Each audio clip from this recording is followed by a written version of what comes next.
नबी आखिर ज़मां हजरत मोहम्मद सल्लल्लाहु अलैहि वसल्लम की पैदाइश से पहले अरब में कुछ ऐसे वाक़यात हुए जो इस बात की तरफ निशानदही करते थे कि सरजमीन पर कुछ गैर मामूली होने वाला है। उन वाक़यात में एक हैरत अंगेज वाक़या असहाब फील और अबाबील का हादसा है, जिसे अल्लाह ताला ने कुरान मजीद की सूरह फील में भी जिक्र किया है और जो अरबों की तारीख का एक अजीब सानहा था। आप सल्लल्लाहु अलैहि वसल्लम की पैदाइश से कबल अरब के जनूब में वाक़या मुल्क यमन पर एक बादशाह की हुकूमत थी जिसका नाम अब्रहा इब्न अशरम था। अब्रहा नसरानी था और किसी जमाने में हबशा के बादशाह नजाशी का कमांडर रह चुका था। उसने यमन के बादशाह को एक जंग में शिकस्त देकर खुद को वफादार साबित कर दिया। इस तरह नजाशी ने अब्रहा को यमन के तख्त पर बिठा दिया। जब अब्रहा को मालूम हुआ कि अरब के लोग काबे को निहायती मुक़द्दस तस्वुर करते हैं और दूर दराज के इलाकों से लोग काबा की ज़ियारत के लिए मक्के का सफर करते हैं, तो उसने यमन के दारुल खिलाफ सना में अजीम और निहायती खूबसूरत गिरजाघर तामीर कराया। कहते हैं कि उस जमाने में उस पूरी सरजमीन पर उससे ज्यादा खूबसूरत और आलीशान गिरजा कहीं नहीं था। तामीर के बाद उसने पूरे जजीरा अरब में अपने लोगों को भेजा और लोगों को सना आकर उस गिरजाघर की जियारत करने की दावत दी। दरअसल अब्रहा का मकसद ये था कि अरब के लोग मक्का की बजाय यमन आए और उस तरह सना अरब का मरकज बन जाए। साथ ही काबे की अजमत को खत्म करके इस गिरजे घर को मुकद्दस बना दिया जाए ताकि जियारत और इबादत के जरिए माल भी कमाया जा सके।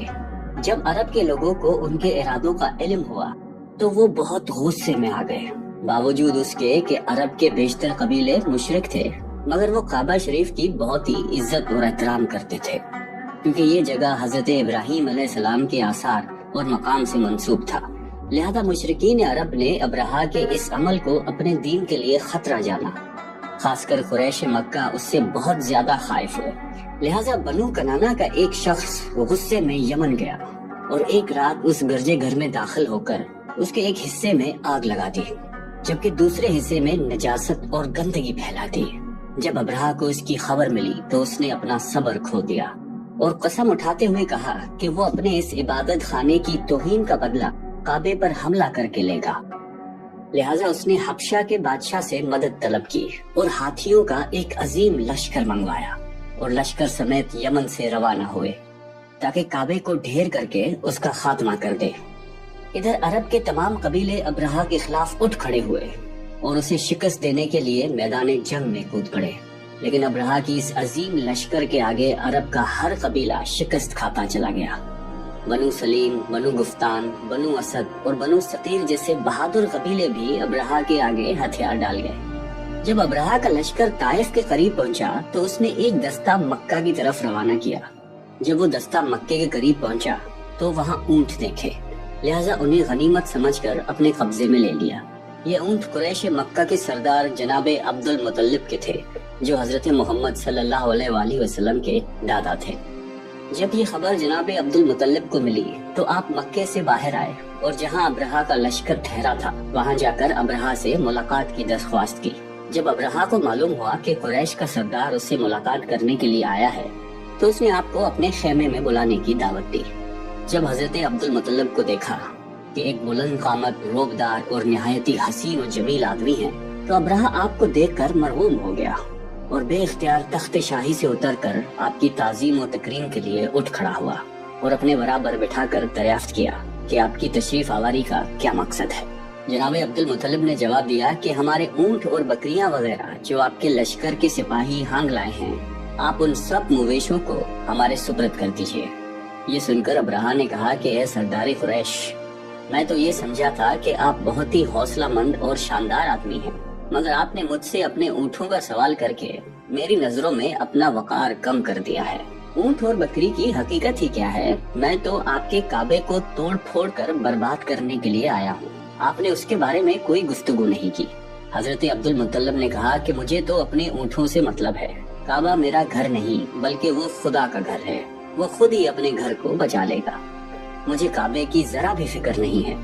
ये सुनकर अब्रहा ने कहा कि ए सरदार मक्का, सुन लीजिए, मैं काबे को ढाकर उसकी ईंट से ईंट बचा दूंगा और रुए जमीन से इसका नामो निशान मिटा दूंगा।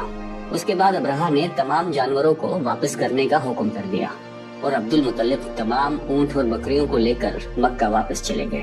آپ نے مکہ کے لوگوں سے کہا کہ وہ پہاڑوں میں پناہ گریز ہو جائیں، لہٰذا مکے کے تمام قبیلے مکے سے باہر نکل گئے، صرف جناب عبد المطلب مکہ میں اکیلے رہ گئے۔ آپ نے کعبے کا دروازہ پکڑ کر بارگاہ الہی میں کعبے کی حفاظت کے لیے رو رو کر دعا مانگی۔ اے اللہ، بے شک ہر شخص اپنے گھر کی حفاظت کرتا ہے، لہٰذا تو بھی اپنے گھر کی حفاظت فرما اور سلیب والوں اور سلیب کے پجاریوں کے مقابلے میں اپنی اطاعت شعاروں کی مدد فرما۔ ابرہہ جب صبح کو کعبہ ڈھانے کے لیے اپنے لشکر جرار اور ہاتھیوں کی قطار کے ساتھ آگے بڑھا تو خود اس کا ہاتھی، جس کا نام محمود تھا، ایک دم بیٹھ گیا اور وہ اپنی ہاتھی پر جتنا دباؤ ڈالتا وہ آگے نہ بڑھتا، لیکن وہ اس کا رخ یمن کی طرف کرتا تو وہ فوراً ہی چل پڑتا۔ ابرہہ اس واقعے سے سخت متعجب ہوا۔ اچانک سمندر کی طرف سے پرندوں کے جھنڈ آ پہنچے۔ ابابیل کے اس لشکر کے ہر پرندوں کی چونچ اور پنجوں میں کنکریاں تھیں۔ انہوں نے کنکریوں کی ایسی زور کی سنگ بازی کی کہ ابرہہ کی فوج بدحواس ہو کر بھاگنے لگ گئی۔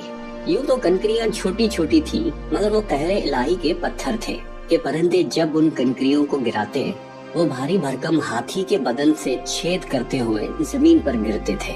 ابرہہ کے لشکر میں بھاگ دوڑ مچ گئی۔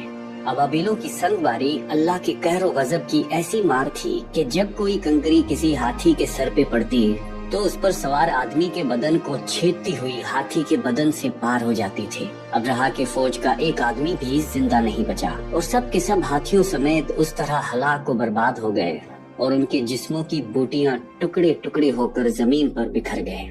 اس واقعے کے بعد عربوں میں قریش مکہ اور کعبہ شریف کی اہمیت اور عظمت اور بڑھ گئی تھی، اور چند مہینے کے بعد ہی اسی سال آپ صلی اللہ علیہ وآلہ وسلم کی ولادت ہوئی۔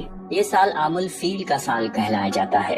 اللہ تعالی ہم سب کو قلب سلیم عطا فرمائے اور قرآن اور حدیث پہ چلنے کی توفیق عطا فرمائے۔